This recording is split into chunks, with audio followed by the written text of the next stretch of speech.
ایک بات بتاؤ، ہر مسجد کا مولوی صدیق اکبر کس کو کہتا ہے؟ کس کو کہتا ہے؟ حضرت ابو بکر کو نا۔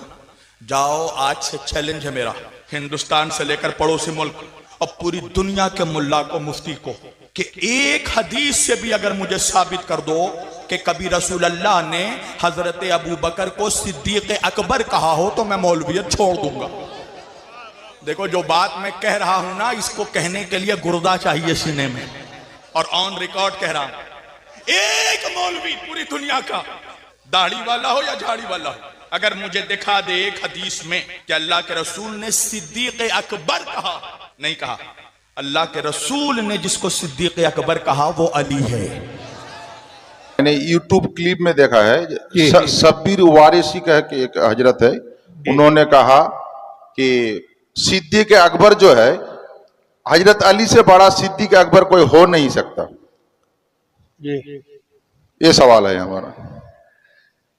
جاہل شخص ہے بھائی ایک وہ، اور شبیر وارثی جس کا آپ نام بتا رہے ہیں شیعہ رافضی ہے۔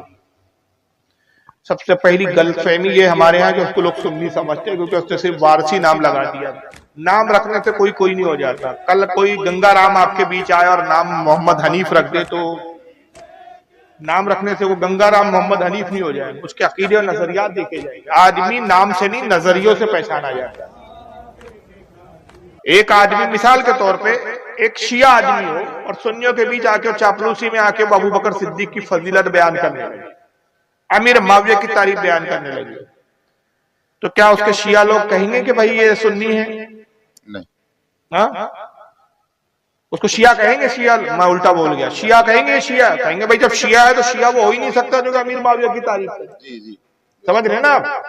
شیعہ وہ ہو ہی نہیں سکتا جو حضرت ابو بکر صدیق کی تعریف کرے۔ شیعہ ان سے نفرت کرتے۔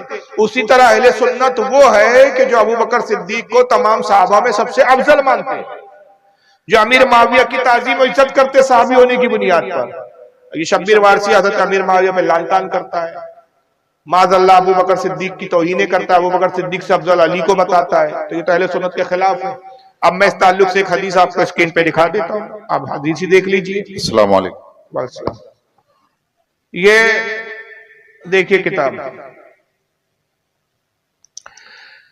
دکھانے سے پہلے میں آپ سے ایک سوال کرتا ہوں، اہل سنت و جماعت میں حدیث میں سب سے پہلے نمبر کی کتاب کون سی مانی جاتی ہے؟ مانتے ہیں آپ؟ یہ ہے صحیح بخاری آپ کے ساتھ۔ جب ہمارے ہاں سب سے عظیم کتاب میں یہ حدیث آ گئی تو پھر ہمیں کسی اور کتاب کی ضرورت ہی نہیں۔ یہ صحیح بخاری ہے، کتاب اصحاب النبی صلی اللہ علیہ وسلم، حدیث نمبر 3671، اور یہ روایت کس سے ذرا سن لیجئے، ان محمد ابن الحنفیہ، محمد ابن حنفیہ روایت کرتے ہیں۔ محمد ابن حنفیہ کون ہے جانتے ہیں آپ؟ پورے مجمع میں سے کوئی جانتا ہے؟ بنگال میں کوئی بھی نہیں جانتا، بہت لیول علمی زیرو ہے یہاں، زیرو۔ بڑے افسوس کی بات ہے، کیونکہ گانے والی تقریر سننے کی عادت پڑی ہوئی ہے آپ کو۔ یہ سوال میں اگر بمبئی میں کر لو، ناگپور میں کر لو تو مجمع میں تو شور بلند ہوتا ہے، بچے جانتے ہیں ہمارے آگے کون کیا شخصیت ہے، کس کی کیا اہمیت ہے، یہاں کچھ بھی نہیں معلوم۔ یہ محمد ابن حنفیہ حضرت علی کے بیٹے ہیں۔ کس کے بیٹے ہیں؟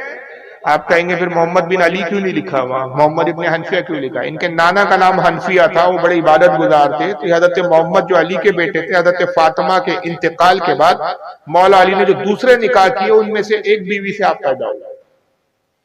اب کئی جنگوں میں حضور حضرت علی کے ساتھ رہے، شانہ بشانہ علی کے ساتھ تھے یہ، اور حضرت مولا علی ان کو بہت چاہتے تھے۔ محمد ابن حنفیہ اس لیے کہا جاتا ہے کہ محمد کے نانا کا نام تھا حنفیہ، وہ چونکہ عبادت گزار تھے، یہ بھی بہت عبادت کرتے تھے، تو نانا کی طرف لوگوں نے ان کی نسبت کرنا شروع، ورنہ یہ حقیقت میں محمد ابن علی وہ روایت کرتے۔ اور کس کتاب میں یہ حدیث؟ صحیح بخاری، حدیث نمبر 3671، یاد کر لیجئے، حدیث نمبر 3671۔ محمد ابن حنفیہ کہتے قالا قلت لابی، کہتے میں نے اپنے والد سے سوال کیا، ای الناس خیر بعد رسول اللہ صلی اللہ علیہ وسلم، کہتے میں نے اپنے باپ علی سے پوچھا، مولا علی سے سوال کیا کہ رسول اللہ کے بعد لوگوں میں سب سے افضل کون ہے؟ قالا ابو بکر، مولا علی نے کہا کہ لوگوں میں رسول اللہ کے بعد سب سے افضل کون ہے؟ ابو بکر۔ قلت ثم من؟ محمد ابن حنفیہ کہتے پھر میں نے پوچھا ان کے بعد کون افضل ہے، ابو بکر کے بعد کون افضل ہے؟ قال ثم عمر، کہ ابو بکر کے بعد عمر ہے۔ وخشیت ان یقول عثمان، محمد ابن حنفیہ کہتے ہیں کہ پھر مجھے اندیشہ ہوا، یہ خیال ہوا کہ اگر میں نے پھر پوچھا کہ عمر کے بعد کون افضل ہے تو عثمان غنی کا نام لے لیں گے، تو میں نے سوال بدل دیا، پھر میں نے کہا قلت ثم انت، عثمان کے بعد تو آپ افضل ہیں۔ قال ما انا الا رجل من المسلمین، فرمایا نہیں بیٹا میں کہاں، میں تو مسلمانوں میں سے ایک عام مسلمان ہوں۔ یہ مولا علی کی عاجزی تھی، حالانکہ اہل سنت کے عقیدے کے کتاب سے کون سے نمبر پر ہے؟ چوتھے نمبر پر۔ وہ جاہل وارسی کو اتنا پتہ نہیں، آج 1400 سال سے آپ یہ خطبہ برسوں سے سنتے آ رہے ہیں اور یہ خطبہ سنائی دے رہا ہے۔ آپ جمعے میں خطبہ سنتے ہیں نا، کیا پڑھتا ہے خطیب؟ افضل البشر بعد الانبیاء بالتحقیق امیر المؤمنین ابا بکر صدیق۔ کیا مطلب ہے؟ کبھی پوچھو خطیب صاحب سے اس کا ترجمہ کیا آپ نے پڑھا؟ ہر جمعے میں خطبے پڑھا جاتا ہے۔ تمام انسانوں میں، تمام لوگوں میں بعد الانبیاء، انبیاء اور رسول کے بعد سب سے افضل ابو بکر صدیق ہے بالتحقیق، اس پر تحقیق ہو چکی، اس پر اجماع اور اس پر اتفاق ہو چکا۔ اور پھر اسے بخاری، امام بخاری نے لکھا، امام اعظم ابو حنیفہ کے الفقہ الاکبر اٹھا لیجیے آپ ان کی کتاب، اس میں فرماتے ابو بکر صدیق سب سے افضل ہے۔ سرکار غوث اعظم کی گنیت الطالبین اٹھا لیجئے، حضرت مخدوم اشرف سمنانی کی لطائف اشرفی اٹھا لیجئے، داتا گہن بخش لاہوری کی کشف المحجوب اٹھا لیجئے، نظام الدین اولیاء کی فوائد الفوائد اٹھا لیجئے، یہاں سے وہاں تک ہزاروں سینکڑوں کتابیں۔ اہل سنت کا اس پر اجماع اور اتفاق ہے کہ تمام انبیاء کے بعد، رسول کے بعد سب سے افضل صحابہ میں ابو بکر صدیق۔